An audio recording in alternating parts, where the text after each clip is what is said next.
David Cameron, in an interview during the time he was Prime Minister, was asked one of the most brutal questions I've ever heard him ask. Poignant, brutal. Not so much because a person yelled, not so much because a person screamed. It was asked with almost a whisper.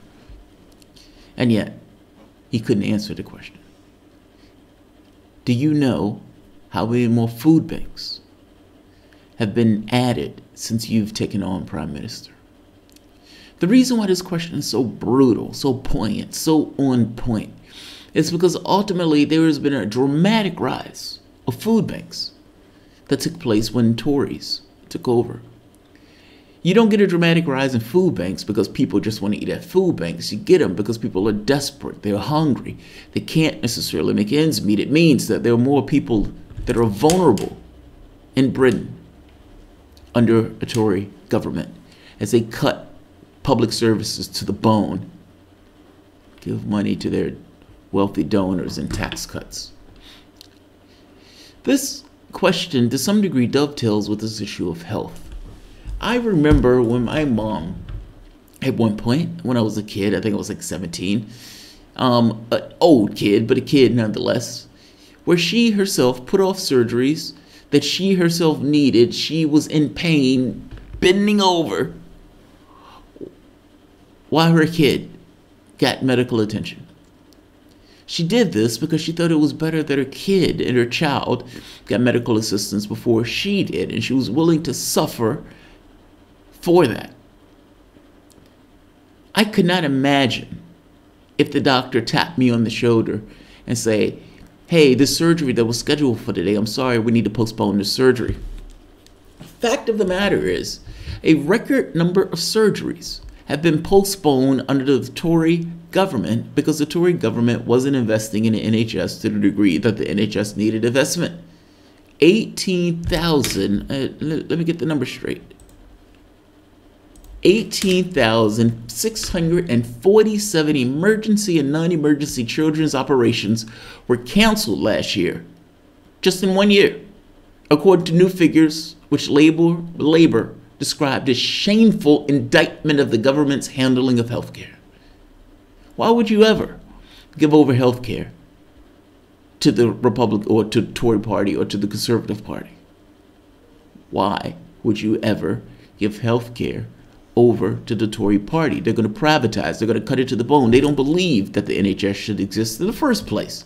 So they're going to do what they can to dismantle, destroy, and undermine. And in this case, 18,647 children, human beings, were put off, canceled. Cancer, tonsillectomies, broken bones,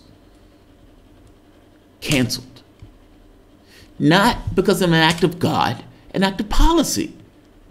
The investment into the NHS was insufficient for the needs of the NHS. Why do I say that?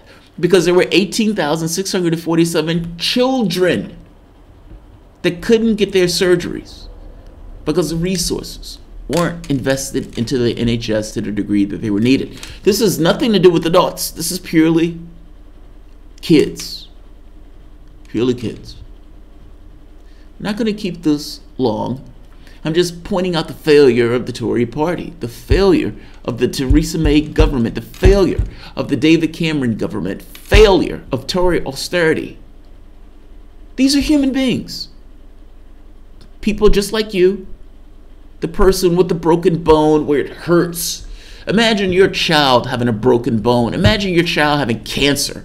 And because Tories didn't want to invest into the healthcare industry in the way that they were supposed to, or the way that was needed or necessary, because let's be honest, they don't believe in those things. They want to privatize. They want more money for their cronies. Real human beings paid the cost. Let's take a look at this story. Like I said, I'll keep this one relatively quick. It seems that the Wi-Fi connection is working, so let's go with it.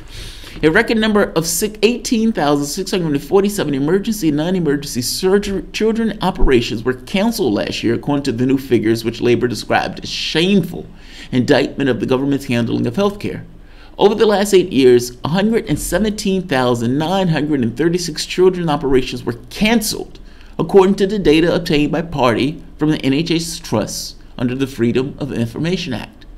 Operations for broken bones, breast cancer, and acute tonsillitis were among those canceled last year, and a 58% increase on the 2011-2012 when there were 11,821 cancellations. Again, not an act of God, an act of policy, an act of things that the government believed in or didn't believe in, and in this case, an issue of not believing and making sure children could get the medical care they needed. The figures were described as concerning, that's a magnificent understatement, by the Royal College of Pediatrics and Child Health, which they said highlighted the need for a comprehensive children and young people's health strategy. They just need to invest into the NHS. That's what's needed, investment. You can put all the strategy in the world. If you don't have the money invested into the service, you're not going to get the results. Dr. Dougal Hargreaves of the RCPCH said, "We want to see an NHS that is tailored and responsive to the needs of infants, children, and young people, ensuring that they get the care that they need. We need it, operations or otherwise. This will be hugely difficult to achieve, however, without significant expansion in the children's healthcare workforce." In a joint statement, Richard Stewart, the president of the British Association of Pediatric Surgeons, and Eric Knowles, the chair of the Children's Surgical Forum of the Royal College of Surgeons, described the figures as of deep concern. Again, the Brits have a magnificent way of understatement. You've had a record number of children not able to get surgeries, some of those surgeries being for cancer. And the term is deep concern. This goes beyond deep concern, especially if you're one of the parents or if you're the child not getting that surgery that's required. Having operation canceled is stressful for children and their family alongside practical considerations such as a waste time off school and work. Children and their families have to deal with the mental anguish of preparing for surgery all over again. The majority of canceled children's operations are rescheduled soon after they were due to take place. I'm going to leave it here. I mean, if you have a child that's ever been in need of some kind of medical attention, I think this story would to some degree resonate, meaning any parent will want their kid to be able to get the medical attention that they deserve. And it is not the kid's fault. It is a failing of the government. A failing of the government that doesn't necessarily believe that it should invest in the services to the degree that's required. It's one thing for Theresa May to dance around Prime Minister questions saying we invested X amount, but clearly the amount that you invested is inadequate to the demands that is placed upon the NHS. When Jeremy Corbyn takes the Prime Ministership, the NHS will get the investment that it needs. Up until this point, it needs to be put a pin in it that the Conservative Party has failed by any measure to make sure that people have what they need in this specific case. Protect your NHS and protect it from the Tories. They will rip it to the bone, and not just rip it to the bone. They would privatize and privatize and privatize and then turn around and say, oh, let's just, coming from the standpoint of the United States, we are your darker brother. I say that all the time because the Tories that you have would they lust after what is allowed in the United States within regards to healthcare, if you can call it healthcare at all in the United States. Protect your NHS, and in this case, from actors that are domestic. I'll leave it here. Thanks all.